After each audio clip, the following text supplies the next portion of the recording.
Thank you very much for joining us today. We are talking to Donna Petersen, who is the Dean of the College of Public Health and an MCH expert in many, many areas, who is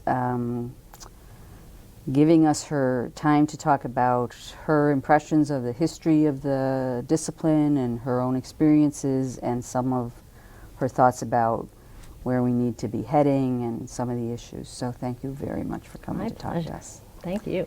Okay, and could you tell us a little bit about how you first started in the field, how you got involved in maternal and child health? And Yeah, I actually love telling this story. I got an undergraduate degree in behavioral science and came home and was astonished to find no want ads for behavioral scientists. And so I had I think a lot of people, it takes you a while to kind of decide who you are and what you want to do with your life. But I was always interested in nutrition. And so I started looking for graduate programs in nutrition. And what I kept finding were more like food science programs, chemistry programs, like how do you find the best new flavor of ice cream or something. I thought, no, that's not what I want. I want to help people eat well and be healthy. And the book, and this you can't make this stuff up, the Petersen's Guide to Graduate School. But you had to go to the libraries or buildings with books. Books are things you take off shelves and read. And they were in volumes, A through M and M through Z. Well, the A through M volume, every time I pulled it off the shelf, it opened to Johns Hopkins. That's where it opened. Now, I have a friend who said they probably ran around and cracked the binder there so it would open there. But one day after, I don't know how many times I've been looking through these books, I actually looked at Johns Hopkins University and found the School of Hygiene and Public Health, as it was called then, and found a community nutrition program. And I said, oh, this is it. This is what I've been looking for. And normal people would have said, oh, now that I know what I'm looking for, I'll look for all the other community nutrition programs. But I didn't. I said, oh, well, this is where I must go. And so I sent off for an application, because that's what you had to do. You had to write a letter, and then they would mail you an application. And I read through all the materials, and I realized I didn't qualify for any of these programs because at that time, most schools of public health at that time, you had to have an advanced degree to get into the Master of Public Health program. But because I'd already decided this is what I wanted to do and this is where I wanted to go, I applied, and I said, I know I'm not qualified, but this is what I want to do. And I got a letter back from the fellow who ran the community nutrition program at the time, and it was a 3-page single-spaced letter about everything that was wrong with Johns Hopkins and how they wouldn't know a community nutrition program if it slapped them in the face. And he said, but you seem to be applying in earnest, even though you don't qualify for anything. So I've sent your application over to the Maternal and Child Health Department, because that seems like a good fit for you.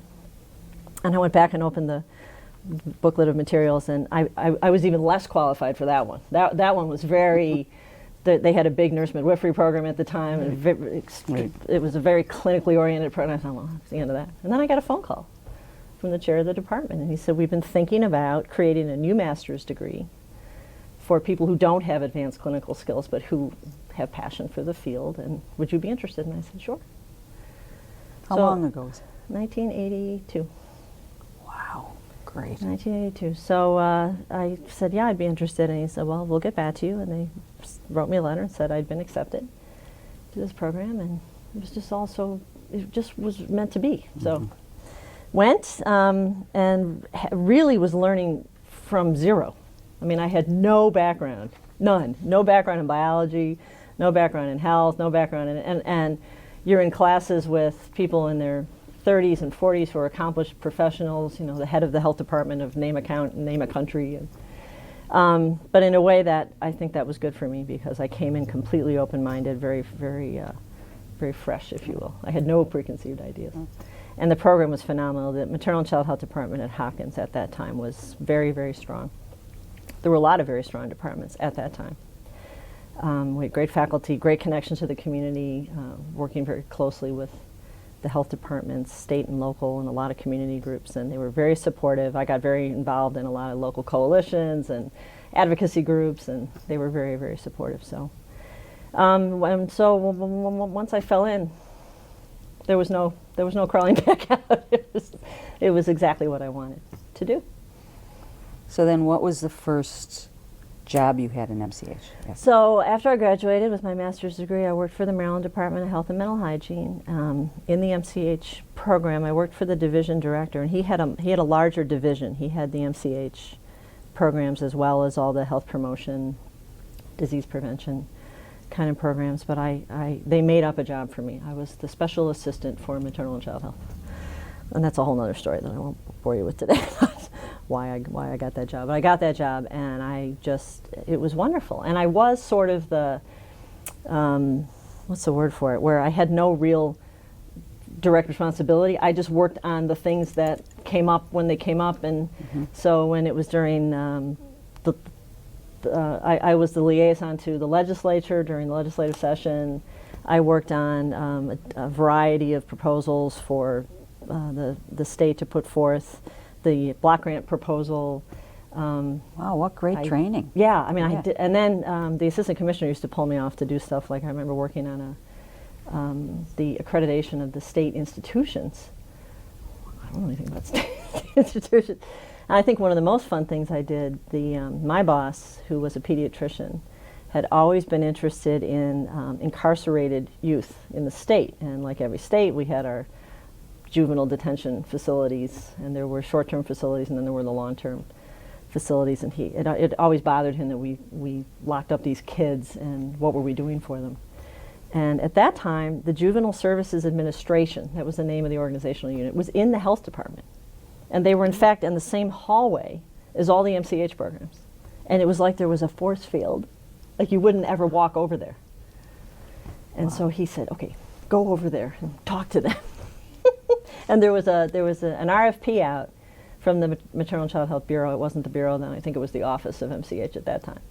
And it looked like it might fit. So we actually wrote a grant application, and we got it funded to look at the health needs of incarcerated youth in the state of Maryland.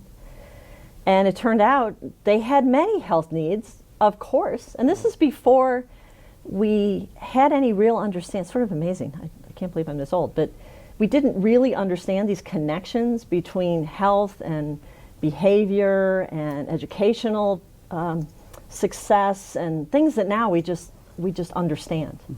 So the idea that maybe kids who were acting out and ending up in the juvenile court system maybe had some underlying health issues was just a sort of bizarre concept. But in fact, a lot of these kids, it turned out, had already been known to us. They were already known to us. They were on the Medicaid program, they were in the Children with Special Needs program, they were in the special education system, they were in the, I mean, these kids were not, these weren't random, acts of youthful, I mean, these were kids who were troubled kids. They were known to social services. They were known to child protection. A lot of them were foster kids. So then you start saying, okay, so we're spending an awful lot of money churning these kids through all these multiple systems. And that's when I really started kind of getting this notion of what systems really meant. And then how does that work? I still don't think we figured it out. But so that was really wonderful. And then, long story, I got hired back at Hopkins and enrolled in the doctoral program because a friend of mine told me I should do that. And I said, I don't want to do that. Please don't make me. But he was right. He said, no, you need a doctoral degree. It's like an admission ticket. If you don't have it, you'll only ever get so far. So I worked pretty much full time and went through the doctoral program at the same time. And but that was good for me. So I kept working. We ran a series of projects for the states in the Mid-Atlantic region. So I got to keep doing what I loved, which was working for state health departments and working on this whole system idea. And started doing some teaching as a graduate student, and I don't know, it all came together. Kept working with all the different coalitions, and there were a ton of them at the time. The Maryland Perinatal Association, the Maryland Healthy Mothers, Healthy Babies Coalition, the Maryland, the Women's Health Coalition. There were just a whole slew of them. The Commission on Hunger, but they were all essentially doing the same things, just kind of approaching it from different points of view. So my basement was a storehouse for all the materials for all these different groups, but it was fun. So I got a real good sort of multi-perspective view of what maternal and child health is all about, and it's many, many things happening in many, many different arenas, which makes it fun. That's a great base to start from to do that kind of work. That's great. Yeah, it was great. So how long did you stay in Maryland? 8 years. So I got there in 82, I left in 89. And left because it was time to leave. I decided we'd become dull. My husband was also in the field. We actually worked together. And we worked constantly. And so we didn't really do much else. So whenever we got together with friends, all we wanted to talk about was work. And then we realized we were getting boring, and so we needed to go do something else. And I'd been invited. I was on a sort of an advisory committee for, again, a Maternal and Child Health funded grant project at the Minnesota School of Public Health. It was around adolescent health.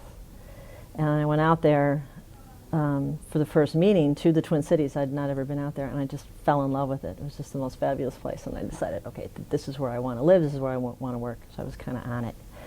And the university advertised they were looking for faculty in the ATMCH program, and they wanted one more senior, one more junior. I'm like, this is perfect. And so my husband kept saying, where? Isn't it cold there? Why do I want to go there? I said, because we have to get out of here, and this is like a great place to go. So long story short, we went out there, and they very much wanted my husband, and he fit a niche there that they needed at the time. And it wasn't quite the right fit for me, because I really didn't want to be in academia. That was never my goal. I really wanted to work in a state health department, or with some group that worked with state health departments is what I wanted to do. But I met someone from the state health department who was on the search committee, and she said, yes, we would love you. And it took a while to find the right job, but finally the right job came along, and so moved out there in '89 to direct the Children with Special Health Needs program for the state of Minnesota. I moved out there pregnant, lived in a really interesting apartment out by the airport in what is now the Mall of America, which was being built while I was living there. Really? Yeah, the airplanes I could see people's faces as they went over. It's close. Yeah. Hang on, can't talk. But it's hard to get a month-to-month rental, because I was looking for a house. So I went right to a state Title V program, which is really what I had wanted to do, in a great state with a phenomenally progressive health department. At that time, it was absolutely super. Can you describe Title V, just in case somebody watching Can I this describe is- Title V? Yes, with pleasure. So Title V of the Social Security Act is the legislation that authorizes maternal and child health programs in this country. And it's got a really interesting history. People have said, and it's never been refuted, that this is the longest standing piece of law in our history, meaning that it was enacted in 1935 when the Social Security Act was enacted. Every other part of the Social Security Act has either been closed, that's not the word I want, but repealed, or so dramatically changed that it bears hardly any resemblance to the original act. This one remains almost, at least the core language of it, the core foundation of it remains virtually the same. Mm-hmm. And we can't find any other law like that in any sphere. So it's got some staying power. There's an enduring quality to what Title V is about, which is a statement that it is in our interest and our responsibility to take care of our children and the people who raise them and care for them. So children and their families are the responsibility of a society because they represent the future. And that's basically what the original legislation is, only about a paragraph long. It's very short. It just says, hey guys, take care of the kids. Thanks a lot. And here's some money to help you do that. Very forward thinking. It also set up this notion of a partnership between the government at the federal level and government at state levels, and gave states a lot of relative autonomy, recognizing that every state is different, every state's population is different.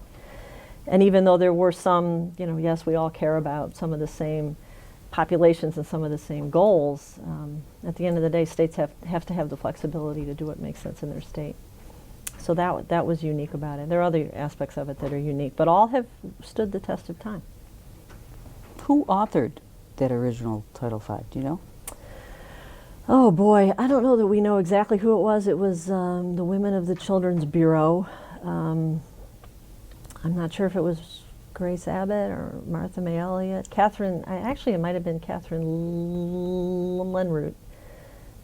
It might have been Catherine. Catherine's the one that Frances Perkins was the labor secretary. The Children's Bureau was in the Department of Labor. You might say, well, why in the world is the Children's Bureau in the Department of Labor? Because when it was created in 1912, it was mostly about children in the labor pool. There was great concern at that time about the welfare and the well-being of children. So they put the Children's Bureau in the Labor Department. And Frances Perkins was the Secretary of Labor at that time. And they were writing the Social Security Act. Wow. I'm not going to remember, the Committee on Financial Security or something was the name of the congressional committee that was writing the Social Security Act. And she sent Catherine over and said, hey, go make sure they're taking care of children and kids. Moms. Because there had been a piece of legislation prior to this enacted in 1921 that was repealed in 1929. That's a whole other story. But timing is everything. So 1929, yes, get rid of that program for children and women and families. And then, of course, the Great Depression, the stock market crashed, the Great Depression, and there was then great concern for what was happening to families. So she sent Catherine over to make sure that there was something in there for women and children. So she may have authored that herself. So the Children's Bureau was a wonderful place where really creative, progressive minds got together and really focused on the needs of America's children. And Title V came out of that.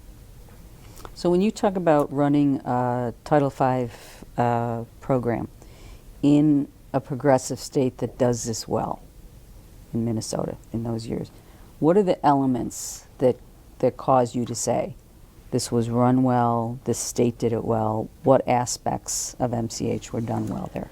That's a really good question.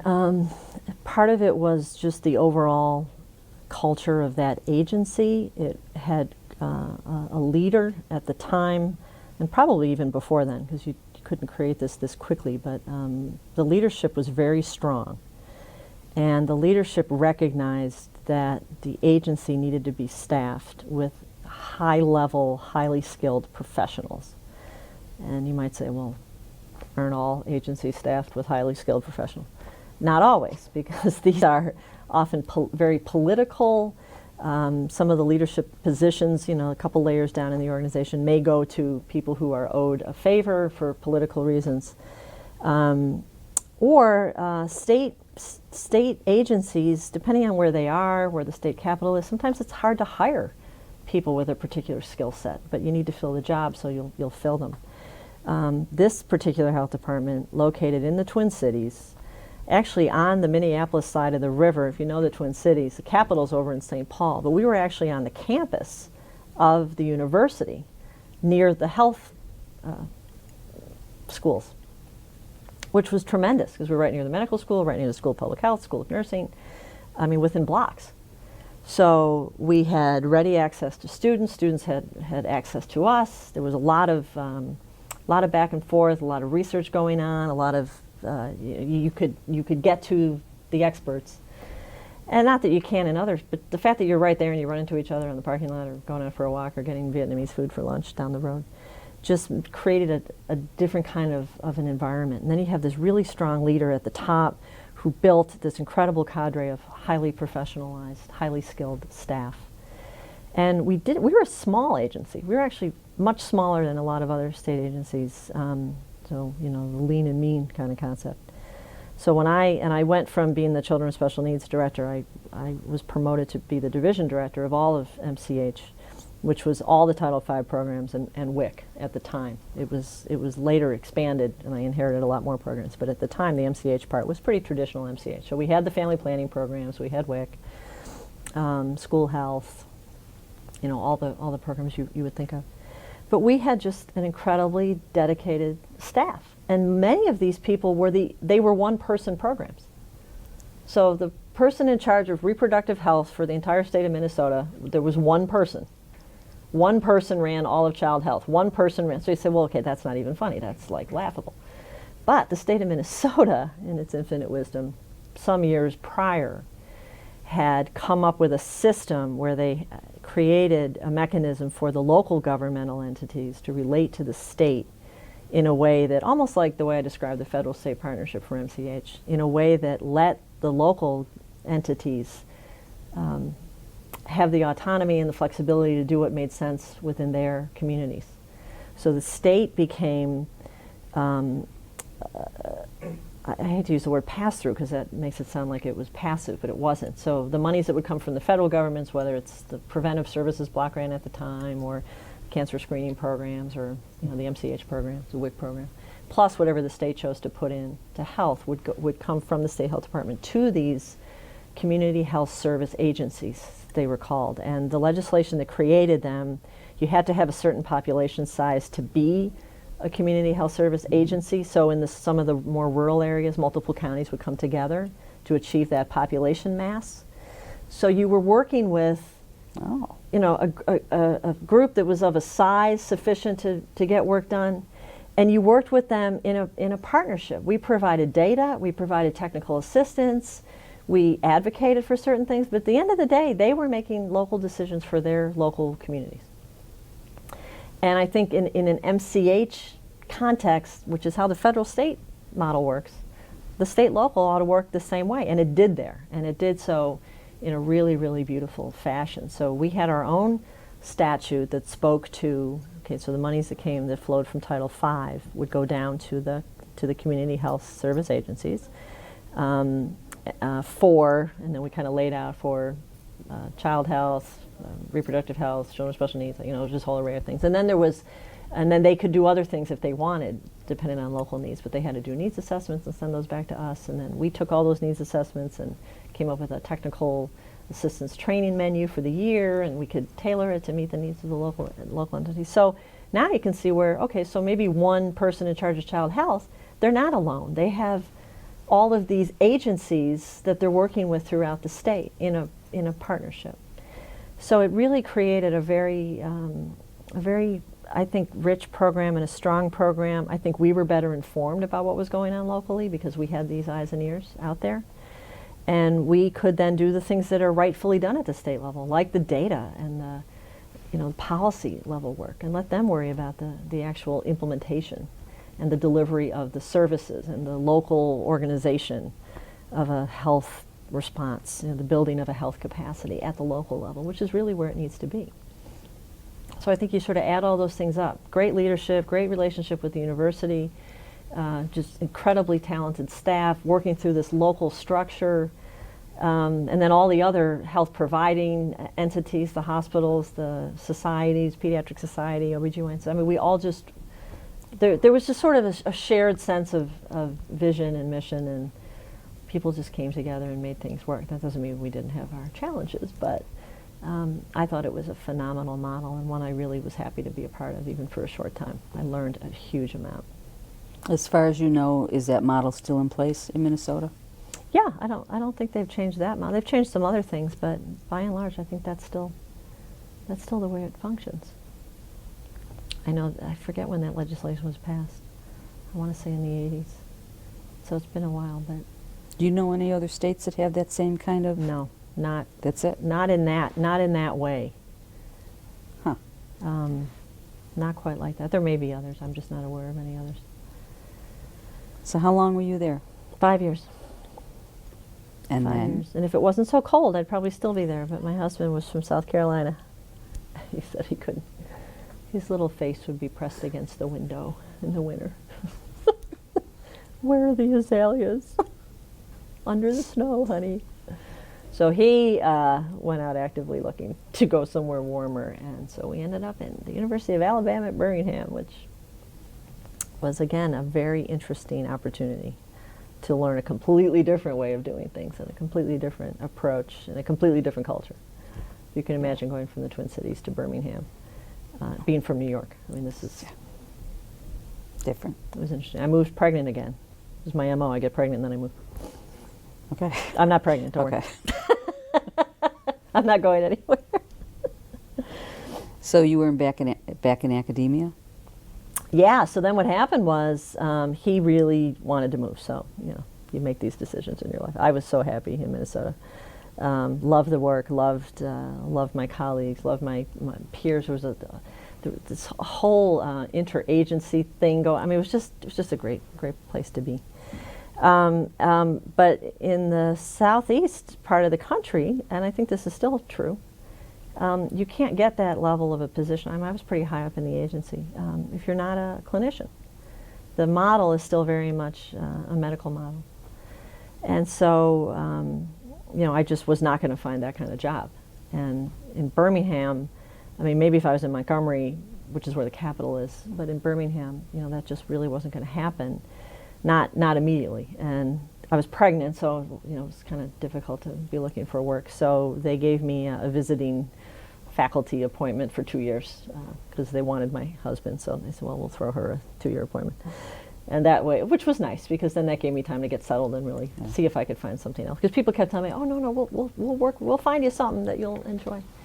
But what I found I enjoyed, which I always enjoyed, was being with students. And so I did some teaching, I wrote some grants, the stuff that faculty folks do, and kept my hand in MCH. I was working through a consulting firm in DC who had a big MCH contract at the time to do technical assistance for a lot of the state Title V programs, so I did a lot of work for them, which was great. I've now been in, I think, more than half the states doing direct consultation work with their MCH programs, which has been great.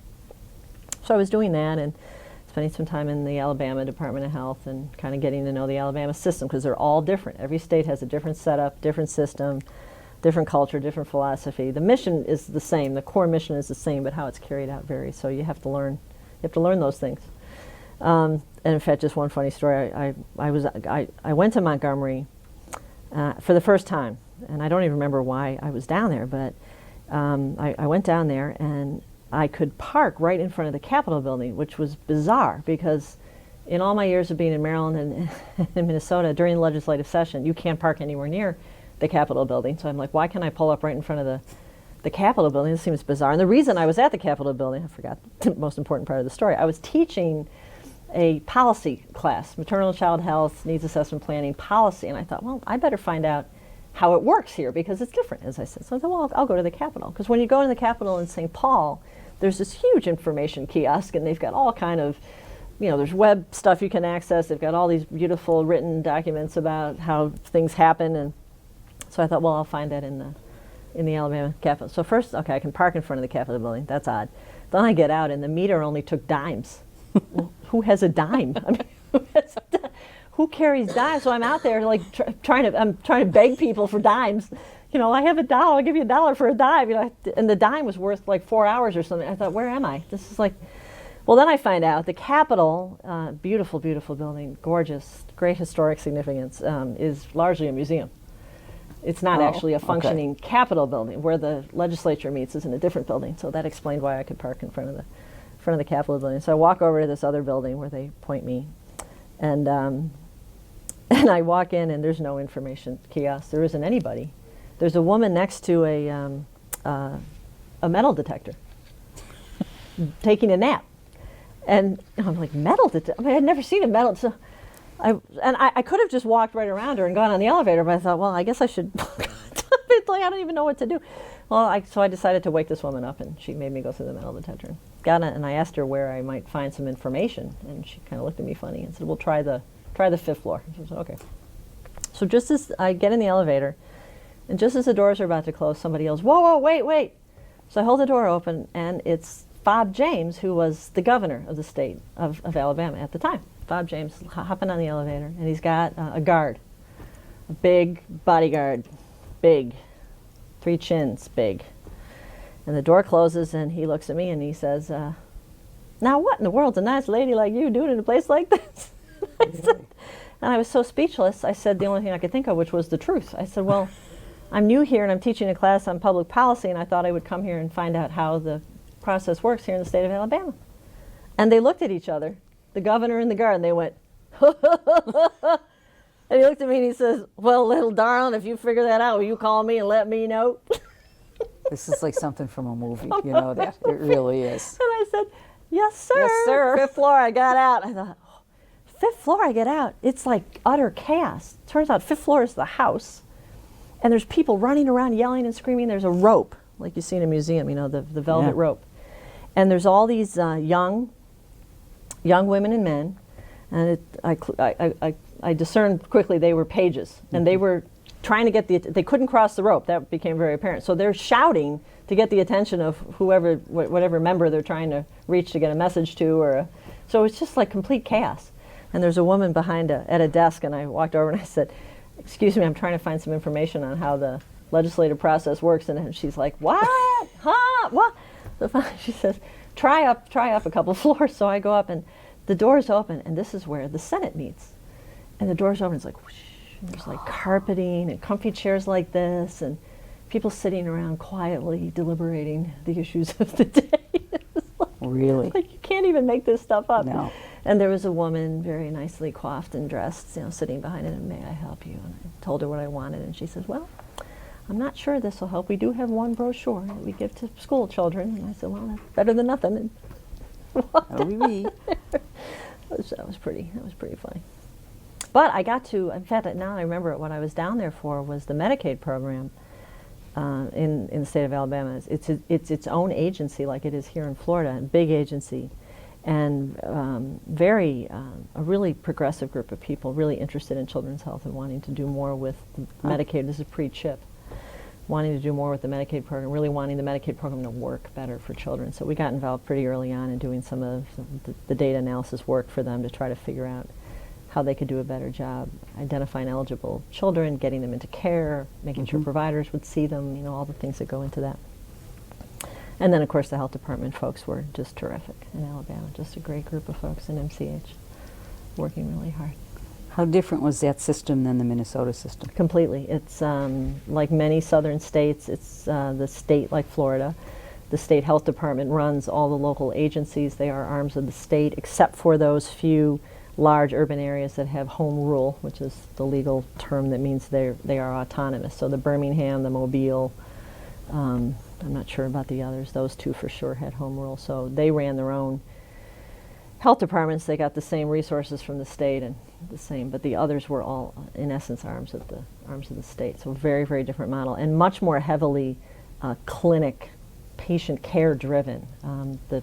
The community health service agencies in the state of Minnesota were not providing clinical care, except for maybe the ones in the large urban centers. They were doing public health. In Alabama, they were doing clinical care. They were doing primary care. Wow. Because that's what needed to be done in those communities. So it was very, very different. But you do what you need to do. That's the beauty of the model, of the Title V model. You let states do what needs to be done with some consistent requirements and some level of agreement that there is a public health emphasis undergirding the whole thing. But if in your community the only way you're going to improve outcomes is by delivering the care yourself, then that's what you're going to do, as opposed to another state that has a robust network of providers who will see challenging cases, low-income families, and the like. So it's a nice way to see that model in action. That this is very different. Same federal law, same federal language, right. But you can operate it very differently depending on your local context and your local needs. And how long were you in Alabama? 10 years. 10 years. 10 years. Birmingham was just being sort of rebuilt out of its old past. Birmingham had been a steel mill town. That dried up, I'm not even sure when, and then it's now healthcare and banking. Is it? Are the huge industries. The University of Alabama at Birmingham is the major employer in the state of Alabama, which tells you something. But the city was kind of on its last legs when we got there. But there were a group of folks who decided they weren't going to let that happen and invested. There was a lot of local investment poured into that city.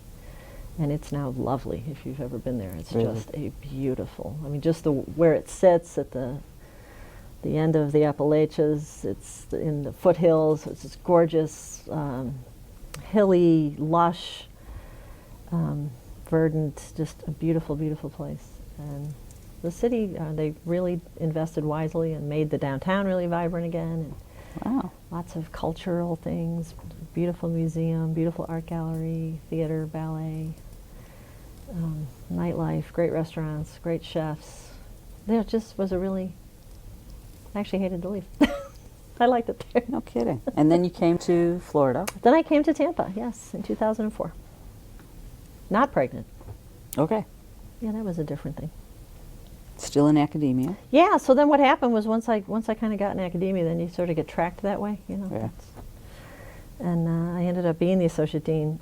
That's another long story, but I ended up being the associate dean, which then, you know, the natural order of things, then you're supposed to go be a dean. So this opportunity, there were several of you here that I knew, because MCH is a small Yes, it is. circle. Yep. From when I went to Hopkins in the 80s, I don't remember how many MCH departments there were at that time, but there were quite a few. And now I think North Carolina may be the only one left in the country. There's only one department of MCH. The rest were merged or folded into something. Yours was always part of Community and Family Health, as I understand it. But the department was created and named in recognition of the fact that MCH was a central part of it. And this program was always well regarded. So I knew a lot of you. And so a lot of you followed me around at APHA that year. Yes, we did. Why don't you come and look at us? And I said, okay, I will, because I like all of you. So, sort of tracking this idea of what you've seen and what you've experienced in your career in MCH, what kind of sort of significant changes have you seen? Like you're mentioning, you know, there were so many MCH departments, and I remember that too, and then you watch this thing get whittled away, and now there's one, you know, identify. What kinds of changes have you seen both in policy or in practice, and what do you attribute that to? So the first thing that comes to mind, and I think because I had just mentioned it and you repeated it about the change in the academic units, is the changes in states. It used to be that you could find the MCH division or unit or whatever on a health department org chart. They all had them. Partly that was a function of the way Title V was created. To get the Title V funding, you had to have an MCH unit to receive the funds, and that went back to the earlier law, which in some cases led to the creation of state health departments where there were none. So it wasn't just that you didn't have an MCH. We didn't even have a health. We've got to have a health department to put an MCH unit in so we can get this money. So there were MCH, and they were called that, Maternal and Child Health, MCH, that you could find them, you know. And there was, I'm trying to figure out when this started happening, probably even in the 80s. There was a lot of discussion. So there were sort of two things going on. One was a lot of discussion about, well, it's not just mothers and babies. You know, MCH can't just be about mothers and babies. And truth be told, it never was. I don't know why they picked that name. It was probably for some political reason at the time. But it was always about families, about women, about the health of communities. I mean, it was always about that. But somehow that name, Maternal and Child Health, almost came under attack. You know, well, where's the M in MCH? Where's women's health? Where's fathers? You know, what about families? And you know, you have to remember all the things that were going on at the time around the welfare program, and well, you're forcing people to not be married to get welfare benefits, and women are having babies just to get welfare benefits, you know, and you're destroying families. And so I think, you know, there were all those movements going on. This notion of MCH seemed, you know, just didn't really do what people wanted to do. And then at the same time, there was this just proliferation of states thinking that if they could reorganize themselves out of the economic challenges that they were facing. So, you know, there had been, I'm told there were boom times. I never have seen these, but I was told that there were times when, you know, these health programs were flush with money and health departments had all kind of money. And then, you know, when Ronald Reagan came into office, and there was a lot of downsizing and cutting, and the MCH block grant was cut by 25%, you know, when the blocks were created, and suddenly states were faced with, you know, significant budget cuts, and somehow the idea that if you reorganize, you can reorganize your way out of these. So you saw a lot of reorganization taking place where even whole health departments were merged into other agencies, so to make these large umbrella health and human service agencies. And you saw MCH programs within health departments either being retitled something else because we didn't want to call it MCH anymore, or being merged into other configurations. So just in that time period, you'd be hard pressed to find, if I said to a group of students, all right, I'm going to give you half an hour, find the MCH program. Here's 2 states, go find the MCH program. I think they'd have a hard time finding it. I mean, thankfully, the internet, they could probably find it. But if you had to go the old-fashioned way and find an organization, I think you'd have a hard time finding where it was. And in other cases, it was split up. So it was dispersed. The responsibilities were dispersed. And the language in Title V never mandated that you had to have an MCH program that looked like this with this kind of director. We actually had some discussions about this at one point, about going in and saying, we ought to put in the language that you have to have somebody qualified to run these programs, because when you start splitting them up and you send them hither and yon and who knows where they're going to end up, where's the focus for MCH in the state? Because that's really the beauty of the law, is that it places in each state somebody with the focus and the accountability for the health of all the women and children and adolescents and families and fathers and grandmothers in the state. But when you diffuse that, then that function becomes harder to maintain. So I think that's been in some ways not helpful to us. I think when you don't have that identifiable unit, it's much harder to advocate for it. It's much harder to see it. So that in my lifetime has been a huge, huge change. Of course, everything going on with health insurance and health coverage has been, who can even understand it? And this sort of endless tension between, well, yeah, we get that children are our future, we want to do the right thing by children, but boy, we make it hard to do the right thing for children. We make it really, really hard. We make it hard for families. We make it hard for agencies. We make it hard for organizations. We don't make it easy for us collectively to take care of our children, and that's been heartbreaking in a way, just to watch some of these things. And what do you think the origin of that change is? Is that a social change? Is it purely economic? Is it cultural? What do you think it is? I don't know. There's lots of different theories out there. People always say, well, children don't vote, so they have no voice, so nobody pays any attention to them. And while that's true in a way, they're also pretty inexpensive. When you look at really, kids aren't that expensive from a societal point of view, but they do compete for resources, and there's a lot of deep feelings about who is or is not entitled to what or not service or program or lifestyle or we've seen, it's been a relatively, I forget where I was reading, but sort of there's as much social upheaval now as there was in the 60s, just without the riots. It's almost like there is as much going on now, but because people aren't out in the streets, you don't necessarily see it. Right. And I think just the changing of the population, the way the population looks, the demographics, whether it's age, ethnicity, immigrants, the economic divide just gets worse. The fact that, I don't know what percentage, 40, 50% of college graduates can't get jobs. There's a lot of interesting things going on right now. And to say, well, we need to help our children when there are so many just desperate needs out there. It's very, very challenging. What have you seen in terms of changes in research in the area of MCH? Wow, that's a really good question, Ellen. Well, the good news is we finally, and again, you have to think about who funds research in this country, but the sort of biomedical model of research, of health research, has been the dominant, that's been the dominant research modality. And if you weren't doing that research, it was difficult to get it funded or get any attention for it. This whole systems idea, I think, got people recognizing, certainly in the 90s, that all the biomedical research in the world wasn't going to help you get child A to clinic X with service Y with follow-up Z. That there was a need for research that looked at how all of these things come together to make a difference in the life of a child or a group of children. And so we saw the MCH Bureau, who, back when, and they have a small research portfolio, but they used to fund the same kind of research NIH funded.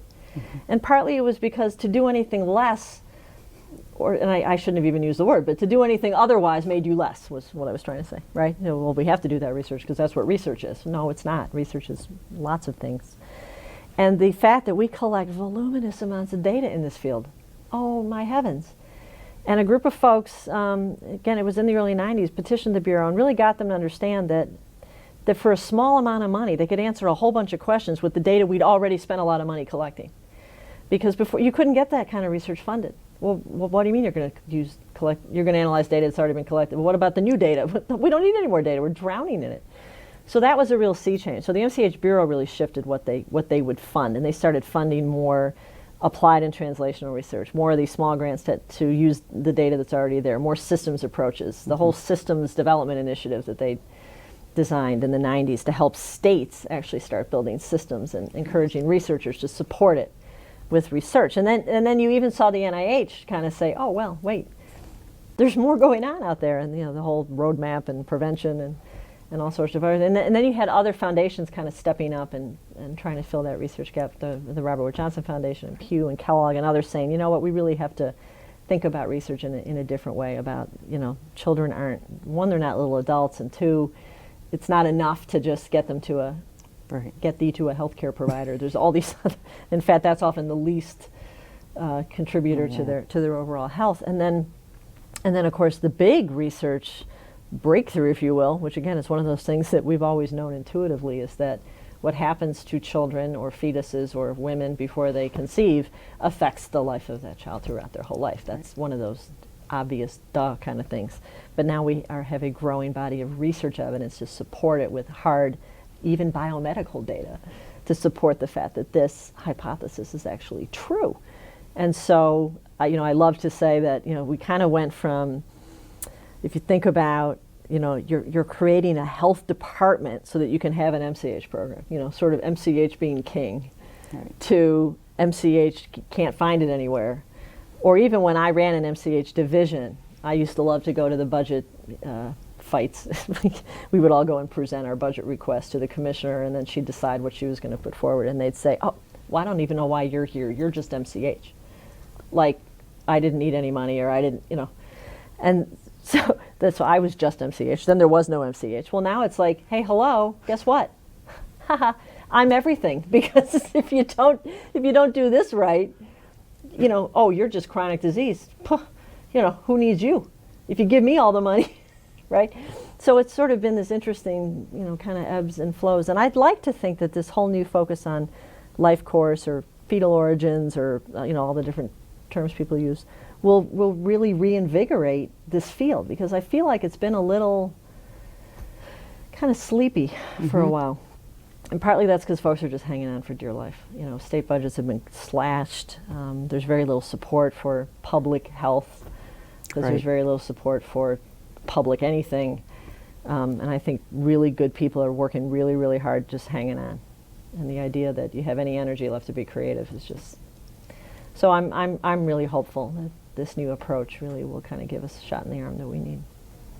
Where do you see, I agree with you about that idea of, you know, that dull moment of, first it was lifespan. I mean, even that seemed pretty revolutionary. But to look at life course, where you're talking about intergenerational issues, you know, the generation before, the present, and the future, which really did seem kind of like a paradigm change for all of us. Where do you think that came from?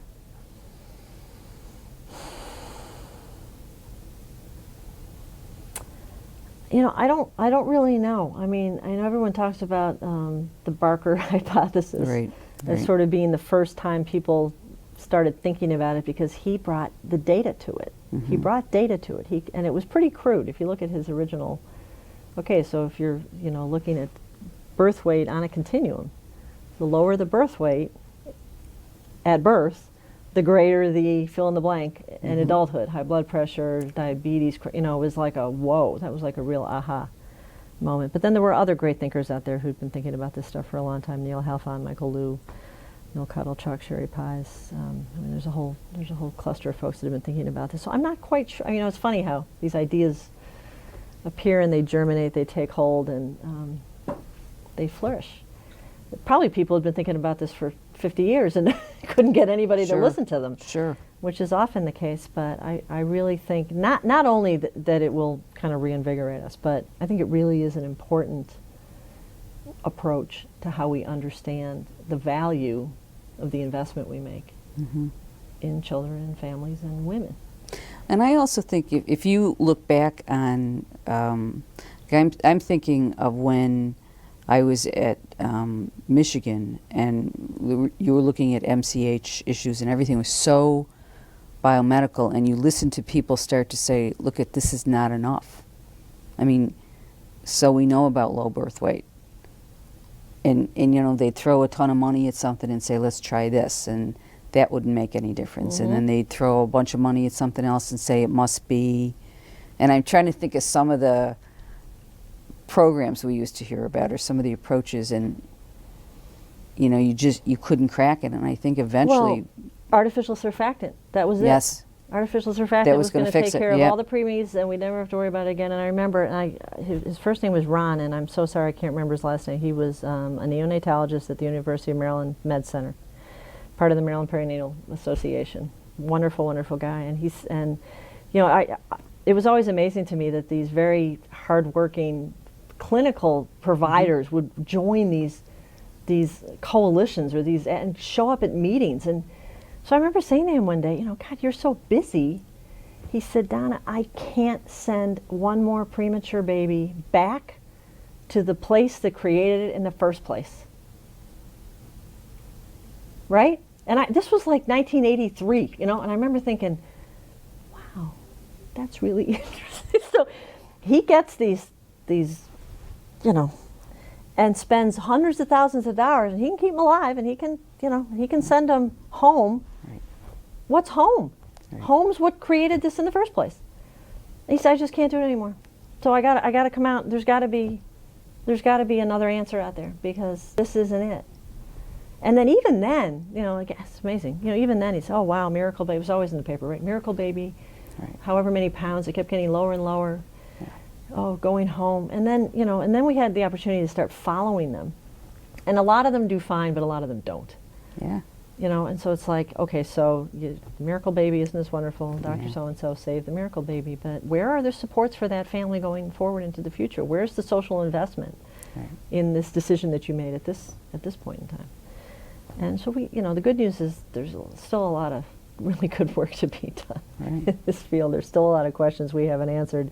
There's still a lot of challenges that we can't even get our arms around yet, but every little bit helps. Every one of those brainstorms that says maybe we ought to look at this a different way helps move us forward.